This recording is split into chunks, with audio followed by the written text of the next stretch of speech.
Hey folks, BlackCross here, and welcome to a video segment. Basically, this is just going to be, how can I put this? It's basically just going to be me talking about a game, just mostly talking about it and stuff like that. There's two videos in which where I have plans to do something like this, one of which I've already done a review on, and one where it's a little bit touchy, but I'll explain that once I get to that point. But today's video, I just want to blathermouth and talk about a particular game that, on the one hand, I was somewhat excited, but not as excited until the game came out, and boy was I into it. That game being Final Fantasy XVI. So, Final Fantasy XVI. What can I say about this game? I have learned a lot about this game, and I've learned a lot about myself, and I've learned about how the company's going to do things and stuff like that. Not that I can say for sure that I've actually looked into it myself, but something that I can actually safely say is this. Final Fantasy will continue to evolve. And as the generations continue to go out from here on out, the terminology for how Final Fantasy should be represented and stuff like that will always change. So naturally, each game is always going to be different in some form or way. And Final Fantasy 16 is no different. And what I can safely say is this, is that if you had any doubts whatsoever about it, go play the demo. Try out the demo and see for yourself. At the end of the day, everyone's different and everyone has their own preference of what they think a Final Fantasy game should be. That being said though, the question is this: was it a fantastic experience? Yes, it was. Was it an enjoyable experience? Yes, it was. Did I enjoy every moment of it? Yes, I did. And that's what this video is going to be about. It's mostly going to be me talking about what I loved about the game, all the moments and everything like that, which is basically a giant spoiler moment for Final Fantasy 16. So, with that being said, where should we get started with? I think we should get started with the combat, since that one to me I feel like would be the shortest part versus the story of it. So the combat, right off the back, the combat, I enjoyed it quite a bit. I really did. And then by the time I got further into the game, the combat just kept getting better and better. But the combat, I suppose I was just barely scratching the surface about the combat, because what it is that you're not going to max out everything on your first playthrough. It is going to be impossible. And I only say it's impossible because of the fact of how long it would actually take you to max out everything on your first playthrough. Versus if you went through Final Fantasy mode, where in Final Fantasy mode, it retains all of your experience, it retains all your abilities, so on and so forth. So in other words, really, why grind for experience whenever you could just go ahead and do Final Fantasy mode? Makes sense, right? And I was able to max out everything literally before I got into the Keen Barnabas. I don't know why I keep messing up that name for some reason. Yeah, by the time I got to him, I literally had all of the abilities maxed out by then. So really, it would take you 2 playthroughs before you maxed out every ability. And by that point, that's whenever the gameplay truly does get introduced, where you have the abilities and then you can realignment however way you want to. You can have the different icon usage however way you want them to be, and then change up the abilities however way you want them to be aligned and stuff. So at the end of the day, it's pretty much free to however way you want to play the game, which is great. But it isn't until I did Final Fantasy mode that I uncovered something interesting, and that was this. This was the Final Fantasy game that I've been wanting for a long time. Let me explain. So a long time, I thought to myself, I was like, I love the ideal of fighting summons and attaining their abilities. Using them is one thing, but using their abilities is a different story. Final Fantasy VI is kind of that same way, in which where you attain the different espers, and then you gain abilities from those espers. I love that concept. That ideal alone was probably one of my personal favorites, and why I like 6 so much.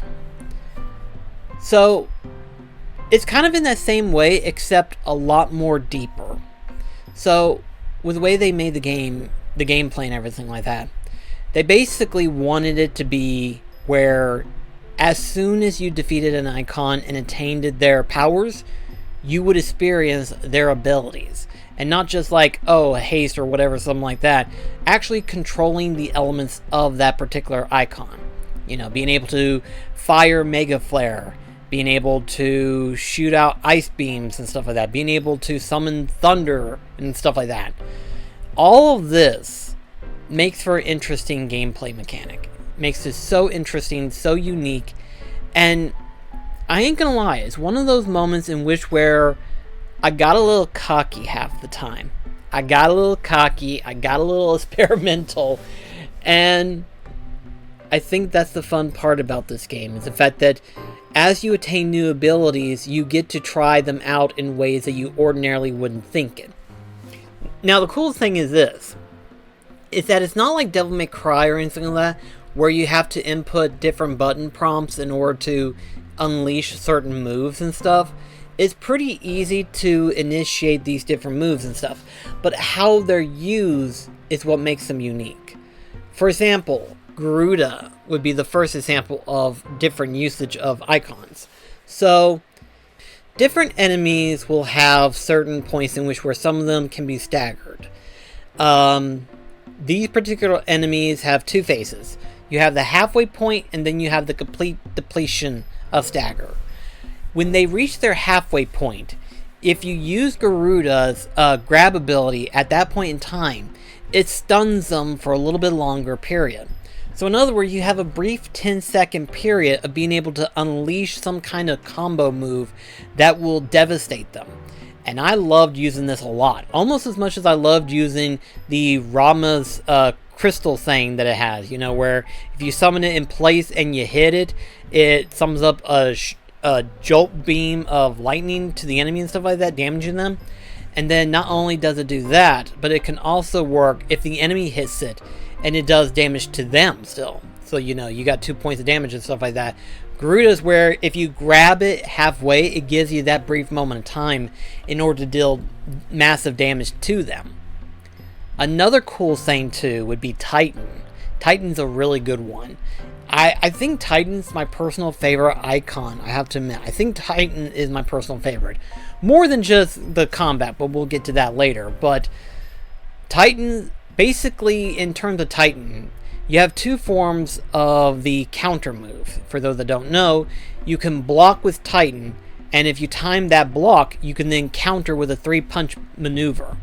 However, though, if you want to go a little bit further, and if you're able to time it where the enemy gets ready to attack you, if you manage to successfully launch Titan's multi-punch ability, not only would that be a successful counter, but that will also launch the multi-punch simultaneously within a short time period, basically allowing you to stagger it quicker than you had previously. It was unique to try out these different moves and different ways of how they're used.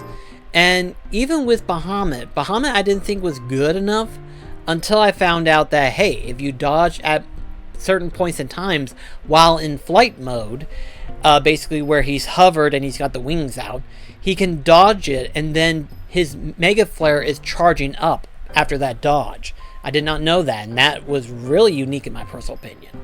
The only icon that really, in all honesty, I didn't really feel like it was as good as it could have been was Odin.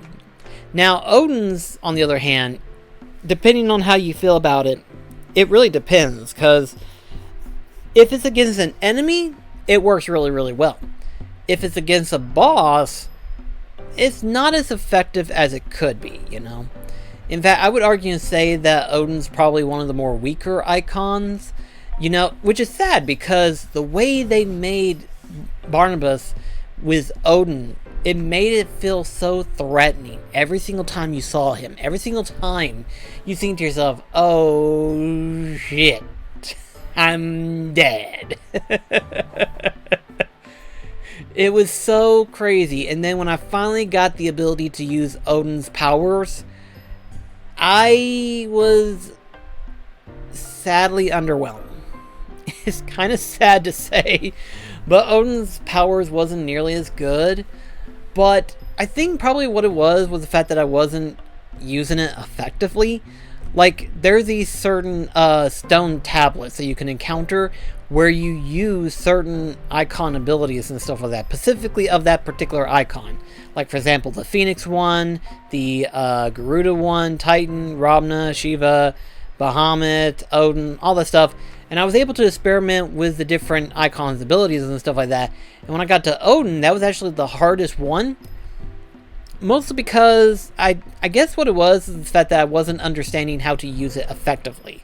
Which I still don't, but I feel like that could have been a little bit better. I don't know, maybe that's just me. But at the end of the day, I liked the other icon abilities more than I did Odin. So, take that for what you will. But the bosses, I feel like, are the best representation of how this game can feel, you know? Now, you have two types of bosses. You have the mid-sized bosses. You know, the bosses that are normal enemies or anything like that. Nothing too fantastic or anything like that.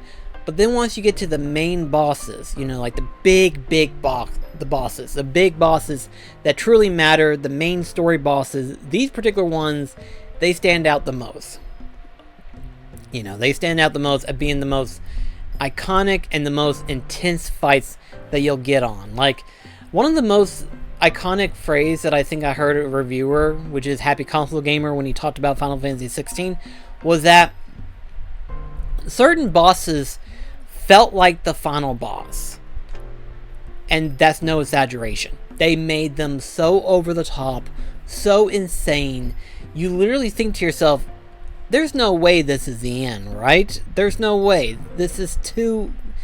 But it's too intense for it to be anything else.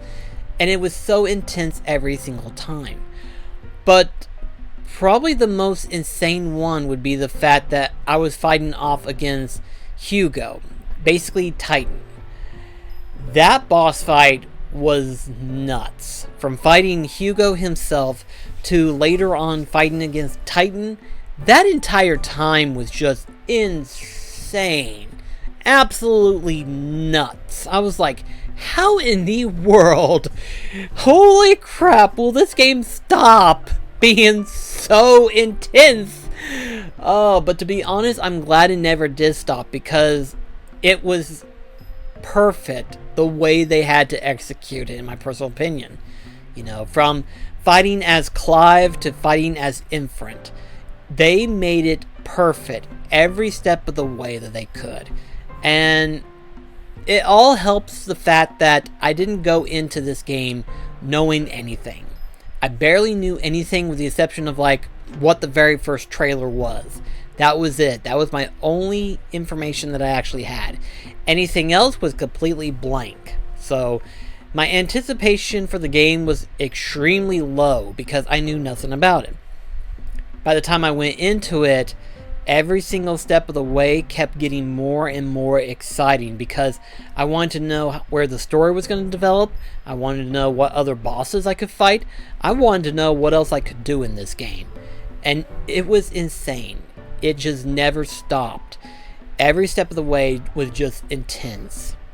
But I think the biggest thing that Final Fantasy XVI does is basically build up the momentum between the characters.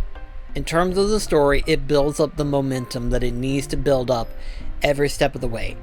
Like I said before, Clive basically experienced the harsh reality of the world. Basically the brutality of it. Every step of the way, he witnessed it. All the bad that had to happen, all the things that was going on, all the terrible stuff that he himself had to be put through. He witnessed it all. But is going through all those terrible things that made some of the reunions that much more memorable, that much more heartfelt. For example, the very first heartfelt feeling that I felt from this game, like the very first immediate overwhelming joy that I felt, was whenever Clive got to see his uncle again. Uncle Byron is probably my favorite character out of this game. There's a lot of favorite characters that I have, but Byron is that uncle I wish I had. Is that uncle I wish I had, you know? So invested with his family, so he's so joyful in his ways, and I love that whole scene of just him reminiscing, remembering Clive from when he was younger, and then he realizes that he's alive. Like, at first he thought he lost everyone, and he just had to pretend to be an investor for the Empire and stuff like that. But then to see that his nephew was alive and well, that to me felt so powerful. Just to see that whole spree of emotions, to see that was good. I love that. And then to later on, he eventually gets reunited with Joshua again. You know, just to see that moment finally, because I think he knew for a while that Joshua was in fact alive. Like, he felt like he was still alive, you know? And I think that first time that he felt it was whenever he finally got the Phoenix Feather from whenever he was in with the first crystal that they took down. I think that was the first time he realized that Joshua might have been alive. Like, he had no pure proof except for the feather, but he felt like maybe he was still alive. And then it wasn't until he entered in, I can't remember the name of the town, but the one where you had to fight against Bahamut later, that he saw Phoenix. And that's when he realized that Joshua was still very much alive. And by the time everything settled down and stuff, I guess he was just partially overwhelmed to realize that, yeah, Joshua was very much alive. And then later on, whenever him and Joshua met up with Byron again, like I said, he thought he lost everyone, only to realize that both of his nephews were still very much alive. It's just crazy to me. It is. It's very much insane. They literally built up the story. They wanted it to be as dark and nearly heartbroken as they could, literally from the very start of the game. The very start of the game, literally that start, they literally pull you in with that heart-wrenching reality that A, his father was dead, B, his brother might have been dead, and 3, his entire kingdom has fallen into destruction. All because of the betrayal of his mother. So needless to say, that pulled everyone in, I think. I think we can all agree that everyone that witnessed that scene was pulled in immediately. And then after that, just from the reunion to be back with Jill, with being able to reunite with Uncle Byron, to slowly but surely meet up with Joshua, to continue on every venture he went on, it continued to build up the story even more so, you know? I felt like they did the story perfectly well. You know, when you first fought against Ultima in his armor form, while the first part of the fight wasn't anything to talk about, the second phase, or is it the third phase? I forget if it's a second or third phase, where the background continued changing colors and stuff like that, from being dark to flaming red and stuff like that. That was pretty insane. That was pretty insane. I think, because I was actually seeing someone talk about their game room and talk about their lighting setup and stuff like that, where they had it to where the colors would change in tone with the cinematics that was going on, whether it was a movie or whether it was a game. Anything that was going on in the scene right then and there, the lights would change into that color. I felt like that would have been perfect to have that while fighting Ultima. Because at that point, all the colors were changing so drastically, it would be insane. It would be very much insane to play this game, and to have that going on in the background. That would be so insane. I would love that, to be perfectly honest. I would. That'd be awesome. But Ultima, the final boss, they didn't have to go that hard. Which I'm glad they did, but they didn't have to go that hard, you know? But it was like every other fight they did, from fighting against Garuda, to fighting Titan, fighting Odin, Bahamut. Fighting Ultima was, holy shit, just that top tier. They really ended it off perfectly. But what's going to be interesting isn't so much what the game does now, because really by itself is perfect in my opinion. To me, they did the best they could. They did the best they did. And to me, where Final Fantasy 15 didn't really resurrect the term Final Fantasy, like, it was still a good game, but to label it Final Fantasy, not really. It's a good game by itself.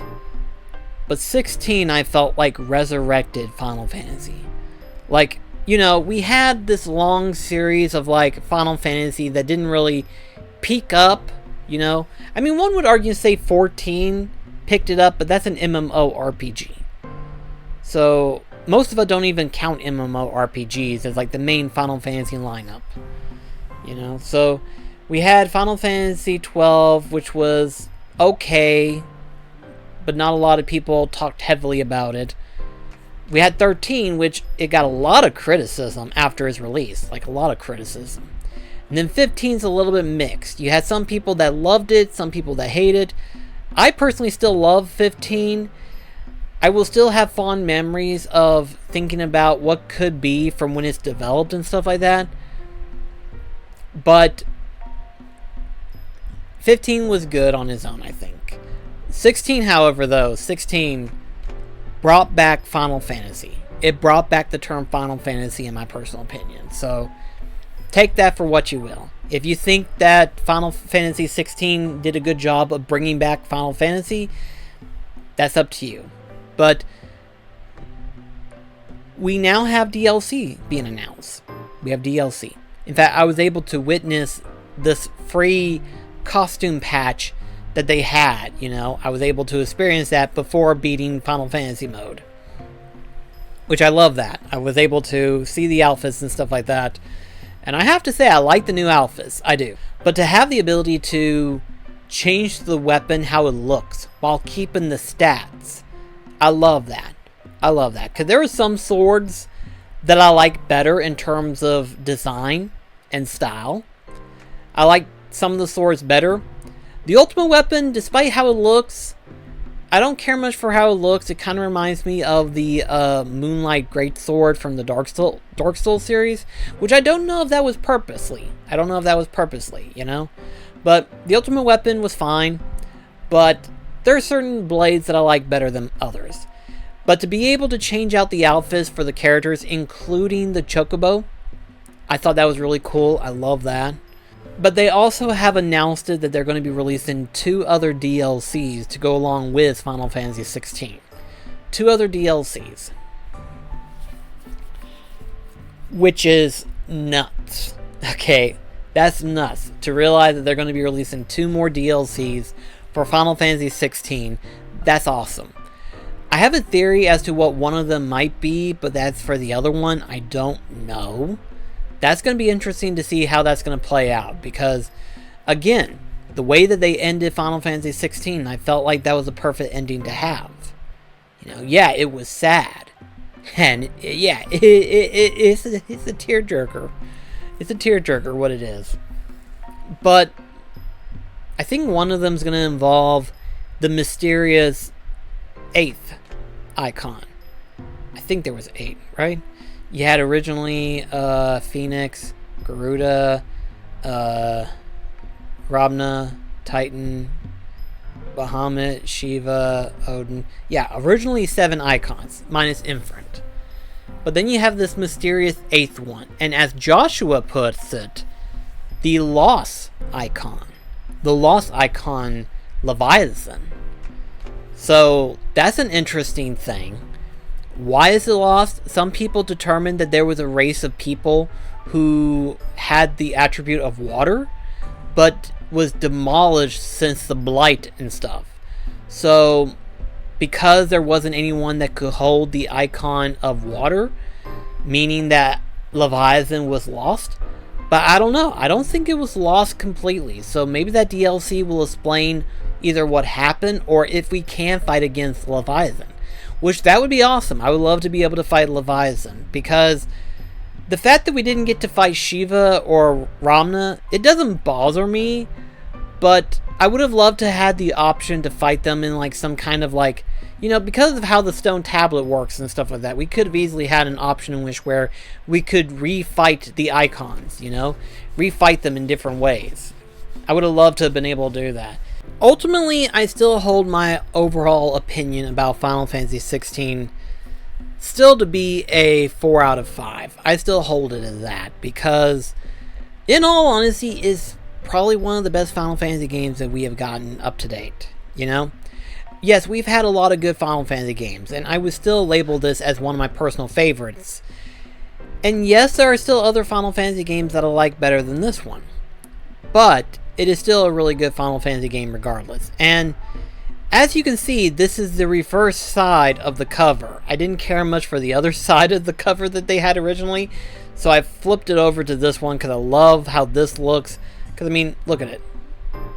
Look how good that looks. That's a better version of the cover compared to what they had originally. But I can understand why they had to change it up a little bit, but I just like that version better. And yeah, Final Fantasy 16. If you feel like you want to try it out, play the demo. It's really good in my personal opinion. Anyway though, guys, thank you so much for watching. I just wanted to kind of blurt out a little bit more about Final Fantasy 16, especially since I finally did beat Final Fantasy mode. Final Fantasy mode was really good. I really liked it. I think that's, to me, you have to play through the main game first. You have to play through it normally, and then after that, then you get to unlock Final Fantasy mode. And once you finally do unlock Final Fantasy mode, that's when the game really gets fun. Like, if you thought it was fun before, wait until you play Final Fantasy mode. It gets really good. It gets intense at times. And with the ability to max out your abilities and stuff like that, you get to enjoy it that much more. So, but yeah, I'm glad I got to finally enjoy Final Fantasy 16 to the fullest.